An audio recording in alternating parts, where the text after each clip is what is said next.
Welcome back to my channel, and if you're new here, hey, come on in. I am talking about something today that I'm actually pretty passionate about, which is church versus new age.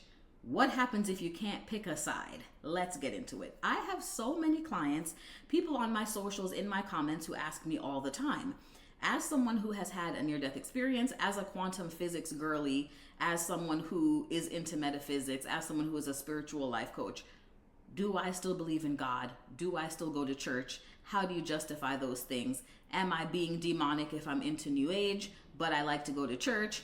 Am I being sacrilegious?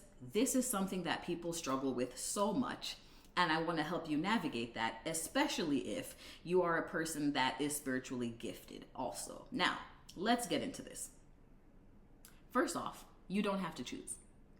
You are an adult, and you can decide how to connect to the divine in whatever way feels most comfortable to you.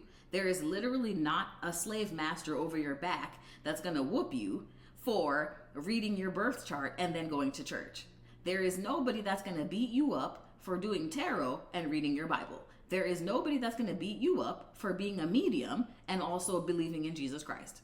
There is nobody who is going to beat you up for being Buddhist and also practicing prayer, or for being Muslim and practicing meditation. No one's going to beat you up. You're an adult. I just want you to take that in first. You get to design the system through which you connect to the divine. Here's how that looks for me. I grew up in church. My father was actually a pastor. He was one of the top traveling pastors in Jamaica for a good 20 years. So I literally grew up from a little girl being in the front row of the pew, right? Like literally front row A1 in church. Now, here's where it gets interesting. My father was a pastor, but my mother is a mystic, meaning she is psychic. She is able to do mediumship. She has traveled to the other side. She has outer body experiences, visions, dreams, you name it, right? She can see the dead, angels, all the things. And so growing up, I had a very unique experience of being able to see somebody who was fully in the church. Interestingly, my father has spiritual gifts too. And someone who respected the church. Obviously, she was the first lady for many years, but she also had other gifts that forced us to do more research outside of the Bible to get an understanding for those gifts, right? And so that led me down a pretty interesting path of studying most of the major world religions, literally since high school. So obviously I grew up Christian, studied the Bible from the time I was a child, but in high school I started studying Zen Buddhism. I studied Hinduism. I studied Rastafarianism for a time because I'm Jamaican, so I really wanted to know like what's up with at home. Let's start there first, right? And my mother was so wonderful in allowing me to explore. I even read the Quran in some detail. I explored Judaism to understand those concepts of the Kabbalah, different things.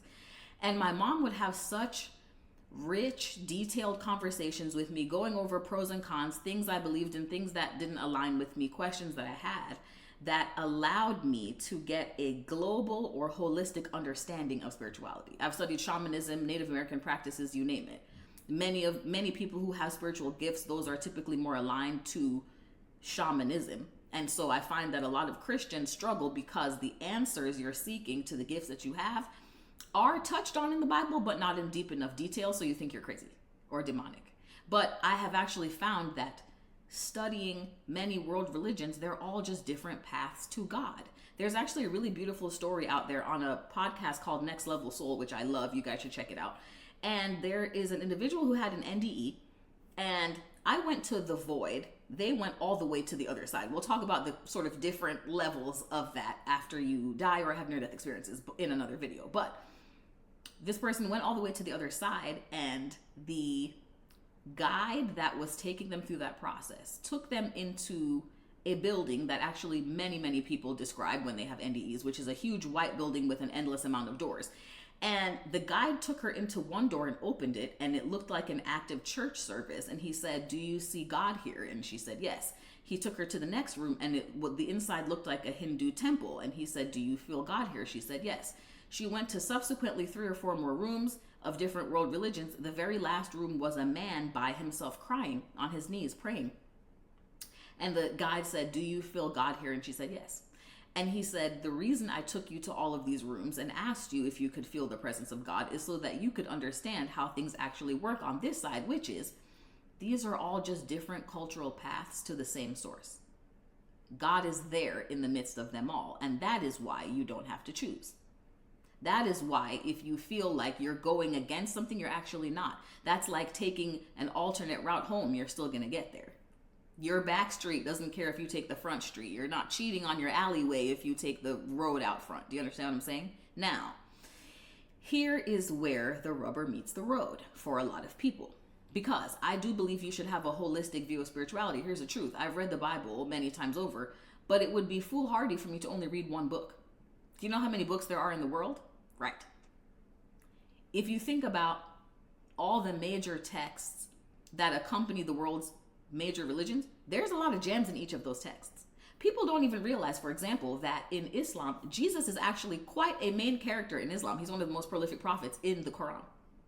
But you don't know that if you're just a Christian and you're not reading what they have going on, right?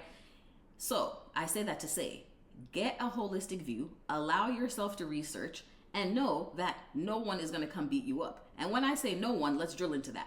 Perhaps there is pressure from your family. Perhaps there's pressure from your friends. But again, remember this. There's nothing they can physically do to change what you believe in your head. You can respect people's traditions, but you get to walk your own path of what you believe and how you divinate and how you tap in to God. That is your personal journey, and no one can take that away from you. Now, let's deep dive into why this is actually such a conflict for so many people. Here's the first part of it. We're going to look at where did the church go wrong and where did New Age go wrong and why there are so many people that feel caught in the middle. Here's where church went wrong. We'll start there, which is being very rigid.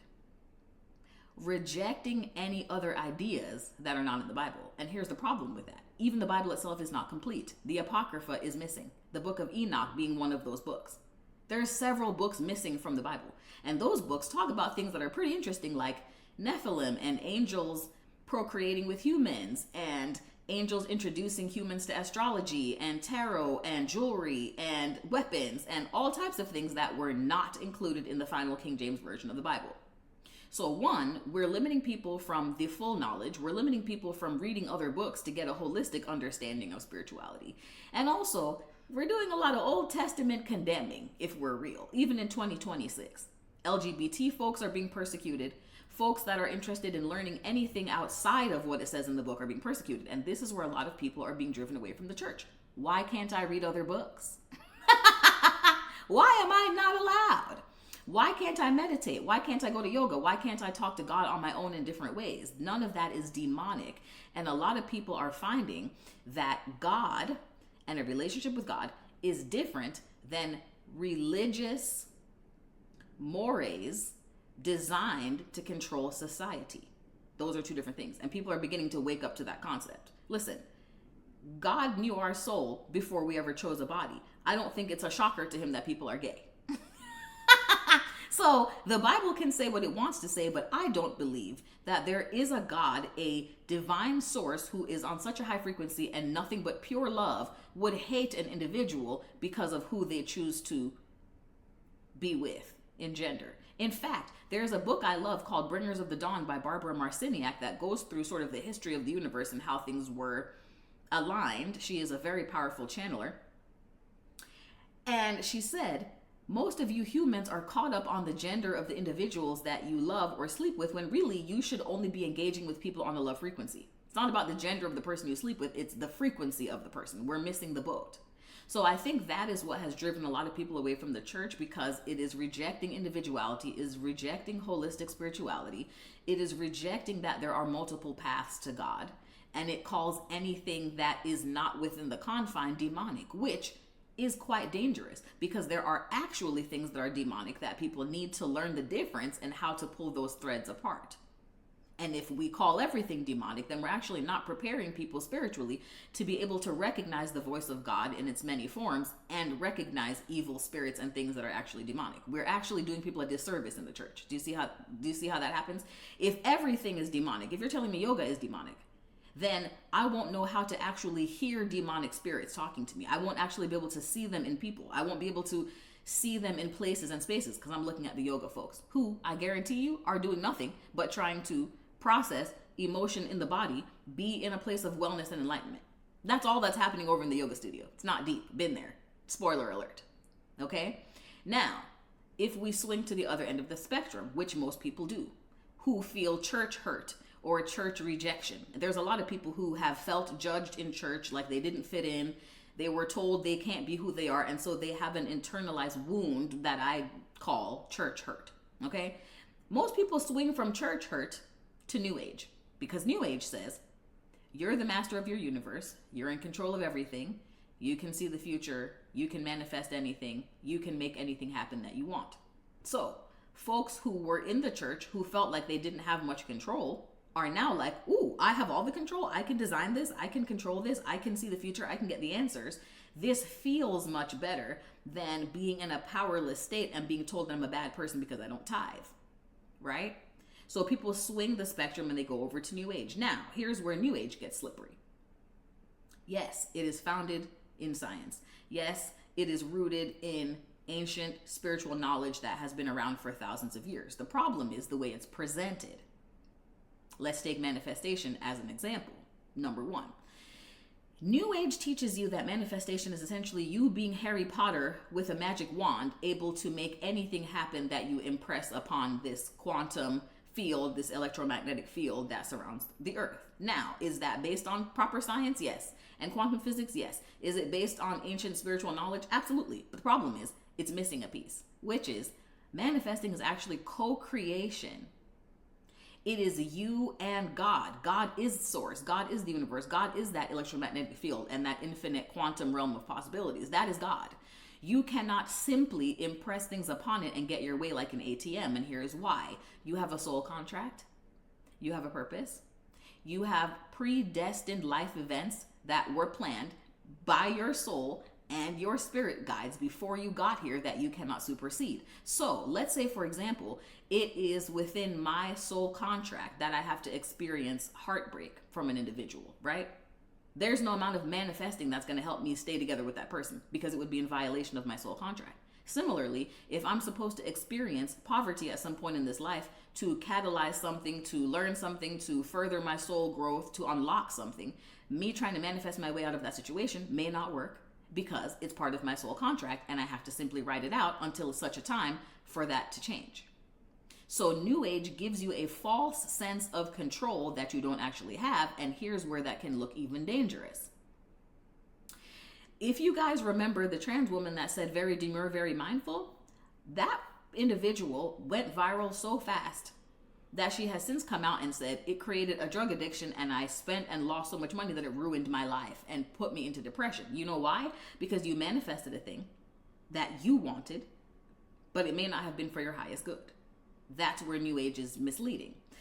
Not everything that you desire to manifest is for your highest good.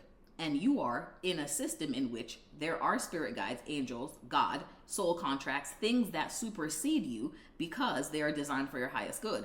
Therefore, you are not allowed to simply override those things. It's the reason that, yes, we can timeline shift, but we cannot timeline shift out of certain things because that would be a violation of why you came here. Think about it. If you could just shift timelines every time you didn't like something, where the hell would you be?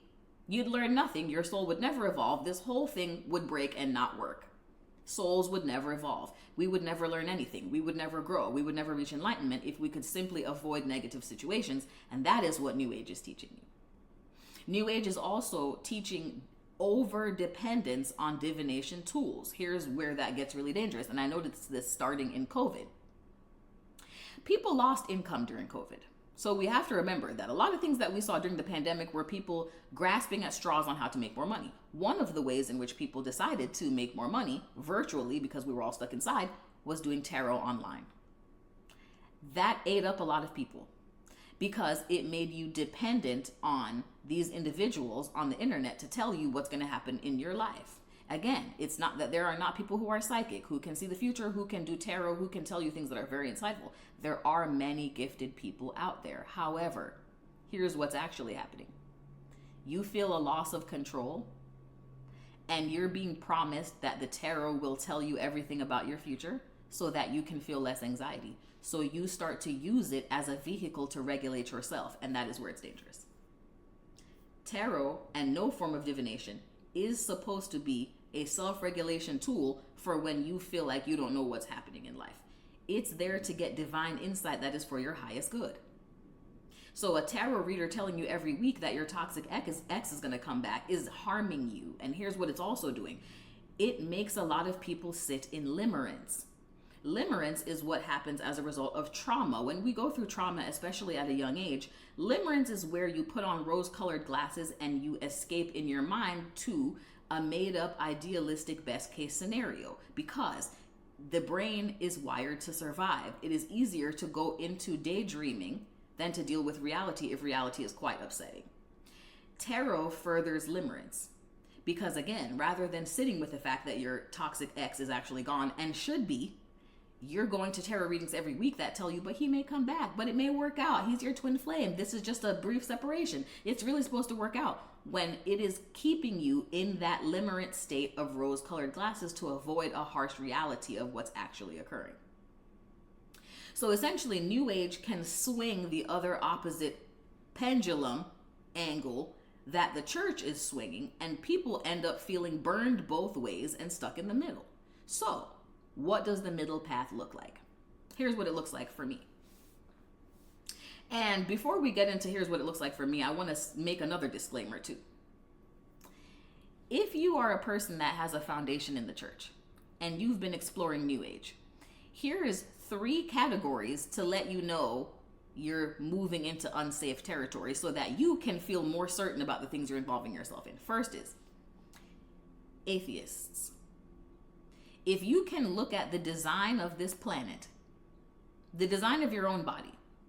For example, did you know that your neck is exactly 1/4 the size of your waist throughout your entire life, no matter what you weigh, gain, or lose weight? Did you also know that the length from here to here is actually the size of your foot? Again, it's the same throughout your entire life. Do you think that is by accident? No. So if you find yourself waffling between New Age and church, anyone that believes that God simply doesn't exist, that's probably a zone on the outliers that we don't want to be. Again, everyone's entitled to their own belief, but okay. Number 2 is Satanists. Anyone who knowingly commits their life to dark and evil demonic entities to the streets with their ass. We don't deal with that, right? Under that bucket, number 3 is witchcraft. There is a difference between working with herbs, working with divination tools, doing practical magic is what I like to call it, right? Which is in many world religions. There's Ifa, Santeria, Hoodoo, all of these different things. Where we slide down into a negative demonic zone is when you try to control people's free will. Love spells, revenge spells, trying to kill people, trying to make people sick, trying to get revenge on people when they did you wrong. That is a zone you stay out of because you are violating the number 1 soul contract, which is you cannot override someone's free will. You cannot override that which is within their soul contract. That is a violation. So if you're wondering if you're dabbling in bad things, as long as it doesn't fit in the categories of denying that there is a divine creator, source, God, what have you, okay? Number 2, knowingly hooking on with groups that worship demonic entities such as Satanists. Or 3, those who involve themselves in witchcraft or any practices that try to override the free will of an individual. If it's not on that list, you're good, babe. Just saying, okay? Now, let's get into what the middle path looks like. Middle path looks like this. First is knowing that there is a God. And you can do this from science or spirituality. Something created all of this. If we want to talk about the universe, there is something that created the universe. If you actually really want to get deep, there are actually sets of gods. There are creator gods, and then there is an actual overarching God. But that's, again, another video for another day, right? But we know there is a hierarchy. There is something that orchestrated all of this and makes it to be so. There is a design that allows us as human beings to work with it. It's kind of like science, the observer effect. Atoms only react when they're being observed. So we know that the universe is designed to respond to our observations, our thoughts, our feelings, and the things that we impress upon the quantum field. Cool, we know that. Now, here's where I walk in the middle path. I still pray all the time. That is how I communicate with God. That's communication going up. I meditate all the time. That's communication coming down. I call that a 2-way conversation. When you talk on the phone, there's 2 sides. In spirituality, the conversation is 2 sides. Prayer is one side, meditation is the other side. 2-way convo, okay? any activity that helps your body process emotions and or information, such as yoga, tai chi, stretching, qigong, any of those things, not demonic. Simply helping your body process and connect. Okay? Divination. Use as needed. Here's how that looks. Are there crystals in my house? Sure. Are there tarot cards in my house? Sure.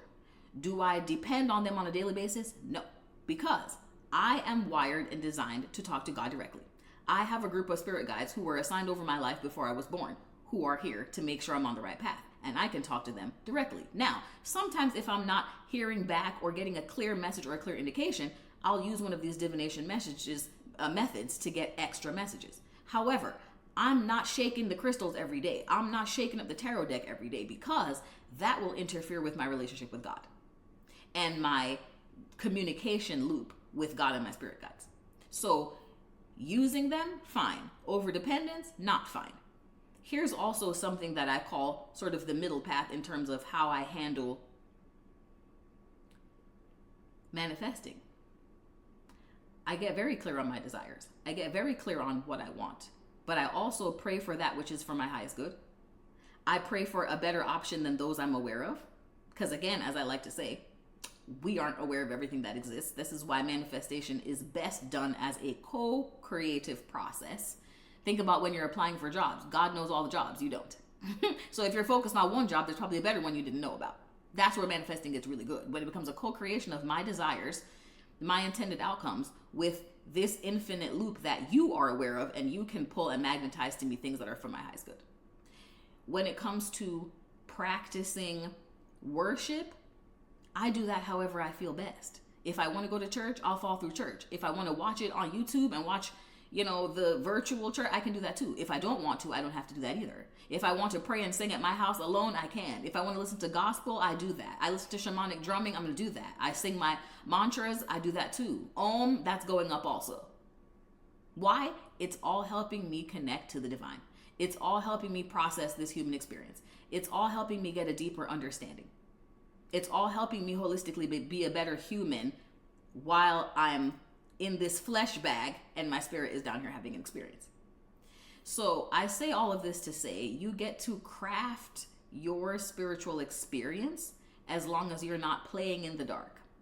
Here's the other thing I want to say as a PS to my folks who have spiritual gifts. And when I say spiritual gifts, let me get specific. What I mean are the clairs, clairsentience, claircognizance, clear feeling, clear knowing, clairaudience, getting clear messages, psychic, being able to see things before they happen, whether through dreams, visions, people who channel, people who are telepathic. If you fit into any of those boxes, I'm going to tell you something. There is nothing demonic about that. Those gifts are from God. They wouldn't have been put in you to not be used. They wouldn't have been put in you for you to connect with dark entities. Now, you do need to protect yourself. And you do need to get familiar with the voice of God so that you know what the voice of any non-light being sounds like. But there is nothing about your gift that could be wrong because it was put within you and it was chosen for you before you came here. So if you feel like you were rejected by the church because you have spiritual gifts, just understand that's part of your walk. That's part of your purpose. That's part of what had to happen for them to come online. It's part of what had to happen for you to face rejection, sensitivity, and actually being seen for who you are. I'm going through this right now. I've been coaching for 8 years. I've never spoken about my spiritual gifts until this year, because I had to do the work to understand that there was nothing demonic or wrong about those either. So if you find yourself at a crossroads, good. It means that you are exploring. It means you are reading more than one book. It means you are a seeker, and those who seek knowledge always find it, and I want you to remember that. So with that being said, I hope that helps you feel more grounded, more centered, more validated in your spiritual experience. I would love to hear from you. Drop down in the comments and let me know what your experience has been. Were you a church kid? Were you church hurt? Did you experience New Age? Did you get burned by that? Did you have some bad manifestations? Drop down and let's have a conversation about it, because as always, you know I have a lot to say. And I just encourage you to continue to customize your relationship with God to be most in alignment with yourself and what feels good. So take that into your week. I hope you have a beautiful week. And as always, I love you.